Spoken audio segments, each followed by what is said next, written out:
Assalamualaikum warahmatullahi wabarakatuh. Shalom, Om Swastiastu, Namo Buddhaya, salam kebajikan untuk kita semua. Pertama-tama, kami selaku dari kelompok 7 ingin mengucapkan terima kasih kepada Ibu Regina selaku dosen pengampu dari mata kuliah Psikologi Sosial. Pada kesempatan kali ini, kami dari kelompok 7 akan mempresentasikan materi dari Applying Social Psychology. Nah, di slide berikut ini ada nama-nama anggota kelompok kami yang terdiri dari 8 orang. Selanjutnya adalah slide pemaparan materi yang diawali oleh rekan Dalam saya. pengaplikasian psikologi sosial, yang pertama itu ada Psychology and Climate Change, yang dimana ditemukan pada tahun 2011, perubahan iklim dianggap sebagai permasalahan terbesar yang dihadapi oleh dunia. Ilmu psikologi kemudian mengkaji bagaimana perubahan iklim mempengaruhi perilaku manusia dan bagaimana opini publik yang terbentuk tentang perubahan iklim. Kemudian ada psychological effect of climate change, yang dimana perubahan iklim ini menjadi ancaman serius yang mirip dengan ancaman nasional seperti terorisme. Nicholas Kristof pada tahun 2007 membandingkan dampak potensial perubahan iklim dengan ancaman dari serangan teroris. Kedua hal tersebut bisa dikatakan sama. Nah, kenapa sama? Karena kedua hal ini dapat menyebabkan kemusnahan massal atau pemusnahan massal. Kemudian psychological effect of climate change ini terbagi menjadi dua. Yang pertama, displacement and trauma, yang dimana perubahan iklim ini dapat memberikan dampak yang besar terhadap kehidupan manusia. Misalnya dalam situasi cuaca ekstrim seperti kekeringan atau banjir. Banyak orang yang terpaksa meninggalkan tanah dan tempat tinggal mereka. Masyarakat yang terkena dampak ini seringkali mengalami masalah sosial dan ekonomi. Mereka menghadapi risiko kemiskinan yang lebih tinggi karena kehilangan sumber daya penting seperti lahan pertanian atau sumber air bersih. Kelaparan juga menjadi ancaman nyata karena produksi yang terganggu oleh perubahan cuaca. Kesehatan masyarakat juga terancam dengan peningkatan penyakit dan kondisi kesehatan yang buruk akibat lingkungan yang tidak stabil. Selain dampak ekonomi dan kesehatan, perubahan iklim juga dapat menyebabkan kehilangan identitas budaya. Nah, mengapa? Karena ketika masyarakat terpaksa pindah atau mengubah cara hidup mereka akibat perubahan lingkungan yang drastis, mereka seringkali kehilangan ikatan dengan warisan budaya mereka. Yang kedua itu ada climate and conflict. Nah, studi menunjukkan bahwa perubahan iklim dapat mempengaruhi tingkat konflik di masyarakat. Ketika suhu meningkat atau terjadi cuaca ekstrim, seperti kekeringan dan banjir seperti tadi, hal ini seringkali menyebabkan peningkatan kekerasan dalam rumah tangga, konflik antar etnis, dan bahkan konflik sivil. Misalnya, peningkatan suhu global sebesar 2 derajat Celcius itu bisa membuat konflik meningkat lebih dari 50%. Hal ini terjadi karena perubahan iklim ini dapat mempengaruhi kehidupan sehari-hari orang, seperti sulitnya mendapatkan air dan makanan, yang memicu ketegangan sosial dan konflik. Oke, kemudian di sini ada kehidupan yang berkelanjutan. Di kehidupan yang berkelanjutan ini memiliki 2 poin, yaitu ada teknologi baru dan mengurangi konsumsi. Di sini saya akan membahas mengenai teknologi baru. Salah satu komponen dalam masa depan yang berkelanjutan adalah teknologi yang ditingkatkan. Teknologi baru untuk mendukung hidup berkelanjutan. Contohnya itu kayak ada penggantian teknologi yang lebih efisien. Contohnya kayak pengganti bohlam pijar dengan yang hemat energi untuk mengurangi konsumsi listrik. Terus kita bisa beralih ke email atau menggunakan catatan digital untuk mengurangi penggunaan kertas.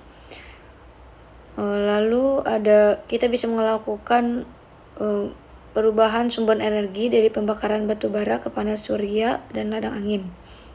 Lalu teknologi baru dalam hal peningkatan efisiensi transportasi yaitu mobil hybrid dan listrik.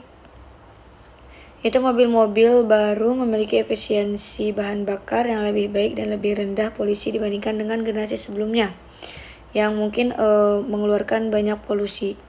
Lalu ada teknologi baru dalam hal teknologi masa depan yang mungkin berpotensi, yaitu ada inovasi lampu atau penggunaan dioda untuk pencahayaan yang lebih lama dan efisien.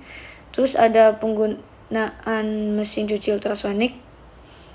Terus ada plastik daur ulang, yaitu plastik yang bisa digunakan kembali atau didaur ulang untuk mengurangi limbah. Lalu manfaat kita melakukan atau menggunakan teknologi ini yaitu dapat membantu mengurangi konsumsi energi dan sumber daya alam, sehingga dapat mengurangi dampak negatif terhadap lingkungan dan meningkatkan keberlanjutan. Dengan memanfaatkan teknologi ini, kita dapat menciptakan masa depan yang lebih berkelanjutan untuk generasi yang mendatang. Kemudian saya akan menjelaskan tentang mengurangi konsumsi. Komponen kedua dari masa depan yang berkelanjutan adalah mengendalikan konsumsi. Ketika negara-negara miskin saat ini berkembang, konsumsi mereka akan meningkat, seperti halnya negara-negara maju yang harus mengkonsumsi lebih sedikit. Berkat upaya keluarga berencana, tingkat pertumbuhan penduduk dunia telah menurun, terutama di negara-negara maju. Bahkan di negara-negara kurang berkembang, tingkat kelahiran telah turun karena perempuan menjadi lebih berpendidikan dan berdaya. Jadi inti dari materi ini adalah tentang pentingnya mengendalikan konsumsi untuk mencapai masa depan yang berkelanjutan. Kemudian ada dua pembahasan pada materi ini, yaitu satu, mengendalikan konsumsi, dua, pertumbuhan populasi dan konsumsi. Jadi yang pertama itu mengendalikan konsumsi. Seiring berkembangnya negara-negara miskin, konsumsi mereka itu akan meningkat. Tapi negara-negara maju juga harus berusaha untuk mengurangi konsumsi mereka. Ini dipergunakan agar sumber daya bumi itu dapat digunakan untuk kehidupan yang berkelanjutan. Kemudian yang kedua itu pertumbuhan populasi dan konsumsi. Jadi pertumbuhan penduduk dunia itu telah melambat karena keluarga berencana dan pemberdayaan perempuan. Tetapi jika tingkat kelahiran turun, jumlah penduduk juga masih akan terus bertambah karena populasi muda. Pokoknya intinya penekanan itu diberikan pada negara-negara maju yang selera materialnya tinggi, seperti kayak penggunaan komputer, AC, agar memastikan konsumsi yang lebih moderat atau Di sini saya akan menjelaskan tentang apa yang dapat dilakukan untuk mengurangi konsumsi oleh mereka yang mampu melakukan konsumsi berlebihan. Yang pertama itu caranya adalah melalui kebijakan publik yang memanfaatkan kekuatan insentif yang memotivasi. Sebagai aturan umum, kita mendapatkan lebih sedikit dari apa yang kita pajak dan lebih banyak dari apa yang kita berikan. Banyak kota yang menggunakan dana pajak untuk membangun jalur sepeda dan mensubsidi transportasi yang lebih layak, sehingga mendorong adanya alternatif pengganti mobil. Di jalan raya yang macet, banyak daerah yang telah menciptakan jalur kendaraan dengan tingkat okupansi tinggi yang memberikan manfaat bagi carpooling dan memberikan sanksi bagi pengemudi sendirian. Greg Easterbrook mencatat bahwa jika Amerika Serikat menaikkan pajak bahan bakarnya sebesar 50 sen satu dekade lalu, seperti yang diusulkan, maka negara tersebut sekarang akan memiliki mobil yang lebih kecil dan lebih hemat bahan bakar, seperti halnya negara-negara Eropa dengan pajak bahan bakar yang lebih tinggi. Oleh karena itu, akan mengimpor lebih sedikit minyak. Hal ini pada gilirannya akan menyebabkan konsumsi minyak yang lebih rendah, pemanasan global yang berkurang, harga gas yang lebih rendah, dan defisit perdagangan yang lebih kecil yang membebani perekonomian. Cara lain untuk mendorong rumah dan bisnis yang lebih ramah lingkungan adalah dengan memanfaatkan kekuatan umpan balik langsung dengan memasang pengukur pintar yang memberikan pembacaan terus-menerus mengenai penggunaan listrik dan biayanya. Di sini contohnya itu seperti kayak mematikan monitor, komputer, dan mematikan lampu di ruangan yang kosong. Di sini meteran akan menampilkan penurunan watt. Terus kalau kita nyalakan AC, di situ akan terlihat pemakaian dan biayanya. Itu dapat langsung diketahui. Nah, di Inggris ini, di mana meteran pintar itu dipasang di berbagai tempat usaha. Pemimpin Partai Konservatif David Cameron itu mendukung rencana untuk memasang meteran pintar di semua rumah. Smart meter itu mempunyai kekuatan untuk merevolusi hubungan masyarakat dengan energi yang mereka gunakan, katanya kepada parlemen. Dukungan terhadap kebijakan energi baru memerlukan perubahan kesadaran masyarakat, seperti yang terjadi pada gerakan hak-hak sipil tahun 1960-an dan tahun 1970-an. Dekan Ilmu Lingkungan Universitas Yale James Gustav Speth 2008 itu menyerukan kesadaran baru di mana masyarakat itu yang pertama itu memandang umat manusia sebagai bagian dari alam. Yang kedua itu memandang alam memiliki nilai intrinsik yang harus kita jaga. Yang ketiga itu menghargai masa depan dan penghuninya sebagai bagian dari alam semesta, sebagai bagian dari alam serta masa kini. Yang keempat itu menghargai saling ketergantungan manusia dengan memikirkan kita dan bukan hanya saya. Yang kelima itu mendefinisikan kualitas hidup dalam istilah relasional dan spiritual daripada materialistis. Dan yang terakhir itu menghargai kesetaraan, keadilan, dan komunitas manusia. Ketika atmosfer bumi memanas dan minyak bumi serta bahan bakar fosil lainnya menjadi langka, itu perubahan seperti itu tuh pada akhirnya tidak bisa dihindari. Nah, dari pandangan psikologi sosial, di sini dapat membantu menunjukkan jalan menuju kesejahteraan yang lebih baik dengan mendokumentasikan materialisme dengan memberikan informasi kepada masyarakat bahwa pertumbuhan ekonomi tidak secara otomatis meningkatkan moral manusia. Dan dengan membantu masyarakat memahami mengapa materialisme dan uang tidak dapat memuaskan. Di sini saya akan membahas tentang the social psychology of materialism dan wealth. Ini menjelaskan tentang kontribusi psikologi sosial terhadap pemahaman kita tentang materialisme. Nah, apa sih materialisme itu? Nah, materialisme itu adalah keinginan untuk memiliki dan mengumpulkan barang-barang material seperti uang, mobil, pakaian, gadget terbaru, dan sebagainya. Ini kayak sering terkait juga dengan pandangan bahwa kalau memiliki banyak barang tuh akan membuat kita bahagia. Lalu di sini ada kontribusi psikologi sosial dalam memahami materialisme. Nah, psikologi sosial membantu kita memahami bagaimana keinginan kita untuk memiliki barang-barang dipengaruhi oleh lingkungan sosial kita. Misalnya tuh kayak kita ngeliat temen atau tetangga kita tuh beli barang mewah, bisa membuat kita merasa jadi perlu gitu memiliki barang-barang yang sama, bahkan lebih baik. Nah, kita sering kali menilai kebahagiaan dan kesuksesan kita berdasarkan apa yang kita bandingkan dengan orang lain.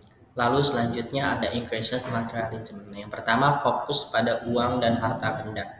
Nah, orang materialisme ini cenderung untuk menganggap uang atau barang-barang material sebagai hal paling penting dalam hidup. Nah, orang yang materialistis ini sering menilai kesuksesan dan kebahagiaan dari seberapa banyak uang dia atau barang-barang yang mereka miliki. Contohnya tuh di kampus kan kayak ada mahasiswa yang pengen HP-nya tuh baru terus pakaiannya bermerek atau makannya tuh selalu di tempat mewah meski harus berhutang gitu ya. Nah, mereka tuh merasa bahagia dan puas hanya ketika memiliki barang-barang tersebut. Selanjutnya ada dampak. Yang pertama, mengikis empati. Orang materialisme juga bisa mengurangi kemampuan seseorang untuk merasakan dan memahami perasaan orang lain. Orang yang terlalu fokus pada kekayaan cenderung lebih egois dan kurang peka terhadap kebutuhan dan kesulitan orang lain. Contohnya tuh kayak di kampus ada mahasiswa yang selalu fokus pada kegiatan bisnis atau kerja samping atau mendapatkan uang lebih. Mungkin tidak peduli dengan teman-teman yang membutuhkan bantuan belajar gitu. Lalu selanjutnya ada memperlakukan orang lain sebagai subjek. Materialisme juga bisa membuat seseorang melihat orang lain sebagai alat atau mencapai tujuan mereka, bukan sebagai individu yang melihat dari perasaan dan nilai-nilai intrinstiknya. Nah, hal ini juga bisa mengakibatkan hubungan yang tidak sehat dan manipulatif. Contohnya tuh kayak di kampus ada seseorang yang hanya mau temenan tuh sama yang memiliki koneksi atau orang-orang kaya aja yang bisa ikut acara dalam acara-acara eksklusif gitu supaya dapat akses sumber daya yang lebih baik. Nah, mereka juga mungkin mengabaikan teman-teman yang dianggap tidak memberikan keuntungan. Selanjutnya kita masuk ke bagian kekayaan dan kesejahteraan. Nah, pada bagian ini em, Kita pasti memiliki pertanyaan nih, apakah negara-negara kaya lebih bahagia? Memang ditemukan korelasi antara kekayaan dan kebahagiaan. Namun, apakah hal tersebut cukup untuk membuat orang kaya lebih bahagia daripada yang tidak kaya gitu kan? Nah, di sini ada kebagian dari kebahagiaan dan kepuasan hidup. Di sini ada negara Skandinavia sekali memiliki tingkat kebahagiaan lebih tinggi sejalan dengan tingkat kemakmurannya. Jadi, negara Skandinavia merupakan negara yang termasuk dalam 10 negara terbahagia di dunia sesuai dengan 6 variabel yang ditentukan oleh PBB. Yang pertama itu ada pendapatan, harapan hidup, terus kebebasan, kemurahan hati, terus rasa menolong di saat yang sulit, lalu harapan hidupnya juga tinggi. Itulah kayak salah satu hal mengapa negara hal tersebut bahagia adalah karena PDB per kapita negara Skandinavia itu tinggi. Jadi harapan apa ya kayak korelasinya juga dengan kekayaan ditemukan bahwa dengan kekayaan maka lebih bahagia begitu. Lalu harapan hidup seperti yang sudah dibilang bahwa orang-orang di negara kaya cenderung memiliki kehidupan yang lebih panjang. Mengapa? Karena yang pertama itu akses terhadap kesehatan lebih baik. Yang kedua, edukasi kesehatan yang didapatkan lebih baik. Lalu orang kaya itu biasanya lebih peduli terhadap kesehatannya, apa yang dikonsumsi atau masuk ke dalam tubuhnya gitu. Lalu di sini ada batas kekayaan. Peningkatan kekayaan nasional tidak selain sejalan dengan peningkatan kepuasan hidup. Tidak selalu sejalan dengan peningkatan kepuasan hidup. Hal ini menunjukkan adanya faktor-faktor lain yang juga penting dalam menentukan kesejahteraan masyarakat. Yaitu seperti hubungan sosial, dia kesehatan mental, juga nilai-nilai dari kebudayaan begitu. Selanjutnya kekayaan dan kesejahteraan yang kedua ini, apakah orang kaya lebih bahagia? Dalam data lain termasuk data hingga 2016, kebahagiaan terus meningkat dengan lebih banyak pendapatan, tanpa batas atas bahkan setelah pendapatan lebih besar dari $140.000 dalam setahun. Namun, data yang diambil dari Amerika ini, jadi semua data ini diambil dari Amerika. Jadi pada tahun 2016 sampai saat ini, ternyata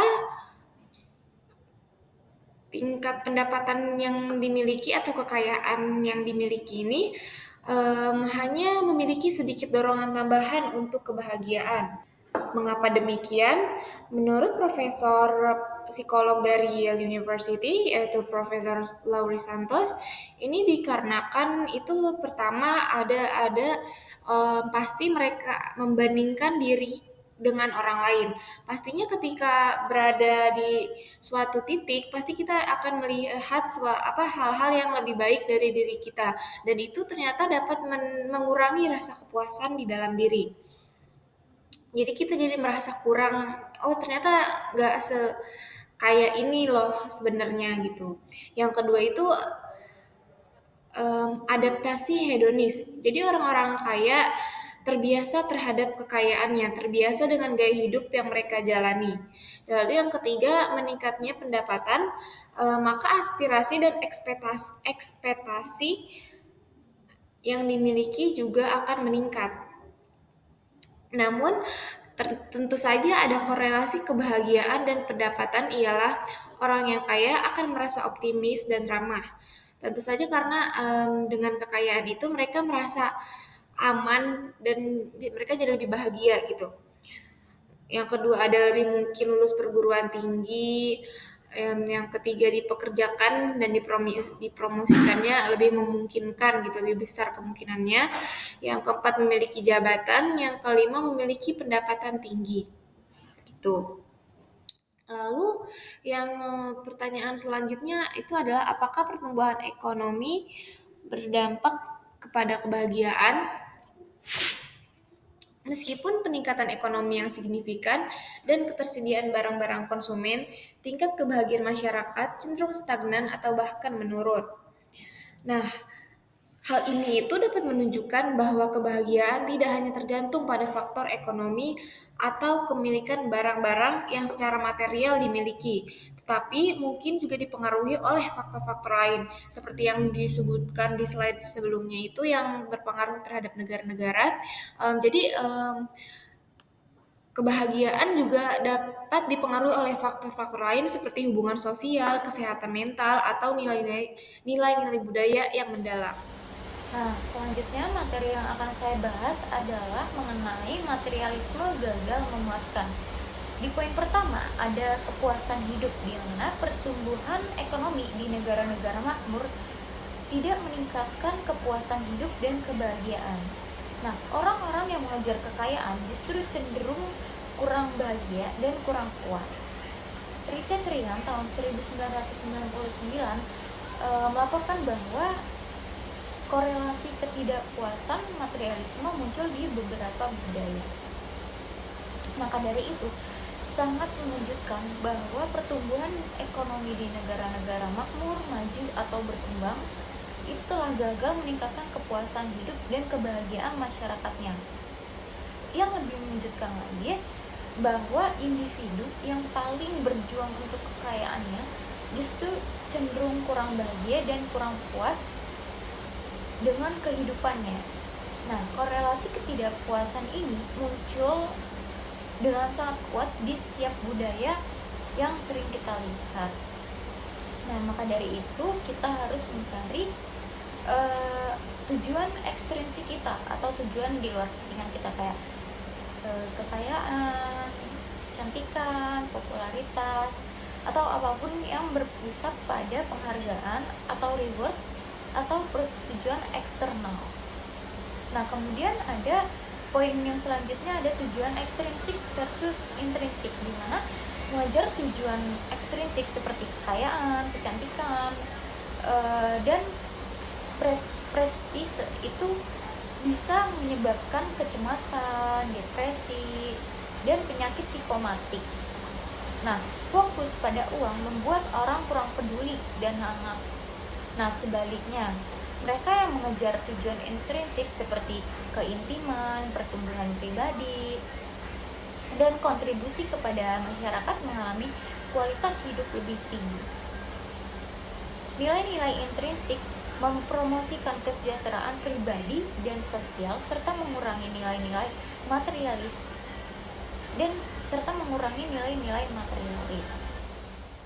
Nah, selanjutnya materi yang akan saya bahas adalah tentang materialisme gagal memuaskan. Nah, di poin pertama ini ada kepuasan hidup, di mana pertumbuhan ekonomi di negara-negara makmur tidak meningkatkan kepuasan hidup dan kebahagiaan. Orang-orang yang mengejar kekayaan justru malah cenderung kurang bahagia dan kurang puas. Nah, Richard Ryan tahun 1999 melaporkan bahwa korelasi ketidakpuasan materialisme ini muncul di setiap budaya. Nah, maka sangat mengejutkan bahwa pertumbuhan ekonomi di negara-negara makmur, maju, atau berkembang itu telah gagal meningkatkan kepuasan hidup dan kebahagiaan masyarakatnya. Nah, yang lebih mengejutkan lagi adalah bahwa individu yang paling berjuang untuk kekayaan itu cenderung kurang bahagia dan kurang puas dengan kehidupannya. Nah, korelasi ketidakpuasan ini muncul dengan sangat kuat di setiap budaya yang sering kita lihat. Nah, terus kemudian poin kedua adalah tujuan ekstrinsik versus intrinsik. Nah, mengejar tujuan ekstrinsik seperti kekayaan dan prestise itu bisa menyebabkan kecemasan, depresi, dan penyakit psikomatik. Nah, fokus pada uang membuat orang juga kurang peduli dan hangat. Mereka yang fokus pada tujuan ekstrinsik ini kurang peduli terhadap lingkungan. Nah, maka dari itu kita harus mencari tujuan ekstrinsik kita atau tujuan dari di luar kepentingan kita, itu kayak misalnya kekayaan, kecantikan, popularitas, prestise, atau apapun yang berpusat pada reward atau penghargaan atau persetujuan eksternal. Nah, dengan begitu kita mungkin dengan mementingkan atau mengejar tujuan ekstrinsik ini, kita mungkin mengalami kecemasan, depresi, dan penyakit psikomatik ini. Nah, orang yang berfokus pada uang itu membuat orang kurang selaras dengan orang lain, seperti kayak kurang peduli dan kurang hangat dengan sesama gitu kan. Nah, sebaliknya, mereka yang mengejar tujuan intrinsik seperti keintiman, pertumbuhan pribadi, dan kontribusi kepada masyarakat mengalami kualitas hidup yang lebih tinggi. Nah, nilai-nilai intrinsik mempromosikan kesejahteraan pribadi dan sosial serta mengurangi nilai-nilai materialis. Materialis memiliki kesenjangan besar antara keinginan dan kenyataan serta kurang menikmati hubungan yang memuaskan. Nah, kenapa? Karena misalnya kenapa kita akan memiliki hubungan yang kurang memuaskan itu karena keinginan kita yang lebih tinggi melebihi dari kenyataan kemampuan kita. Kayak misalnya kualitas hidup kita yang lebih tinggi gitu. Nah, jadi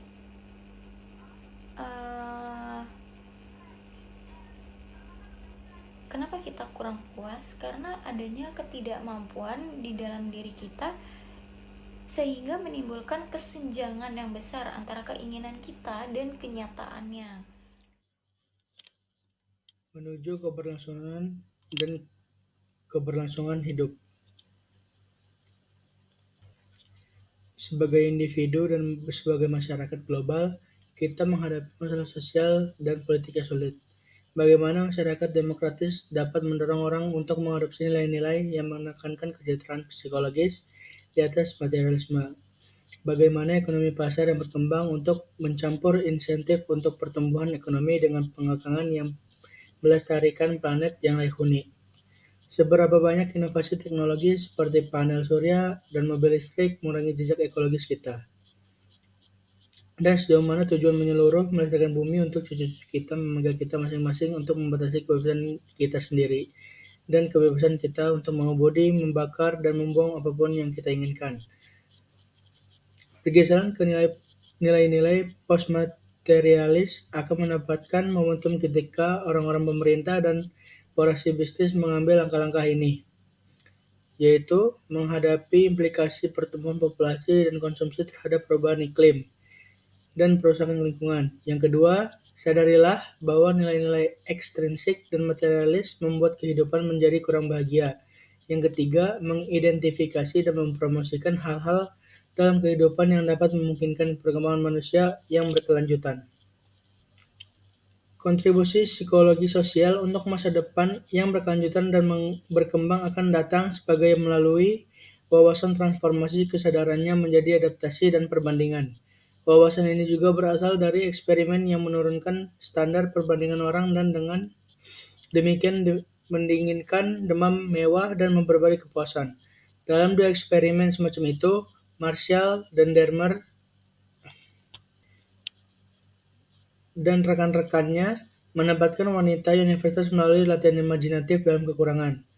Setelah melihat penggambaran suramnya kehidupan Milwaukee pada tahun 1900, atau setelah membayangkan dan menulis tentang dibakar dan cacat, para wanita menyatakan kepuasan yang lebih besar dengan kehidupan mereka sendiri. Psikologi sosial juga berkontribusi pada masa depan yang berkelanjutan dan dapat bertahan melalui eksplorasi kehidupan yang baik. Yang pertama ada hubungan dekat yang mendukung. Kebutuhan mendalam kita untuk memiliki dipenuhi oleh hubungan yang dekat dan sportif. Orang-orang yang didukung oleh persahabatan intim atau pernikahan yang dilakukan jauh lebih mungkin untuk mengatakan bahwa mereka sangat bahagia. Yang kedua ada komunitas iman dan organisasi sukarela. Komunitas iman dan organisasi sukarela sering menjadi sumber hubungan semacam itu, serta makna dan harapan. Yang ketiga, kebiasaan berpikir positif. Kita harus berpikir optimis. Optimisme, harga diri, kontrol yang dirasakan, dan ekspektasi juga menandai pengalaman bahagia dan kehidupan bahagia. Selanjutnya, mengalami alam. Mahasiswa universitas yang secara acak ditugaskan untuk berjalan-jalan di alam dekat kampus mereka akhirnya lebih bahagia dan tidak cemas. Lebih fokus daripada siswa yang berjalan dengan panjang yang sama melalui terowongan berjalan kampus atau di jalan yang sibuk. Lalu ada aliran. Pengalaman kerja dan rekreasi yang melibatkan keterampilan seseorang menandai kehidupan yang bahagia antara kecemasan karena kewalahan dan stres, dan sikap apatis karena kurang puas dan bosan. Baik, terima kasih atas perhatiannya. Mohon maaf bila ada kesalahan kata maupun kalimat yang kelompok kami sampaikan. Kurang lebihnya mohon maaf. Kami akhiri presentasinya. Assalamualaikum warahmatullahi wabarakatuh.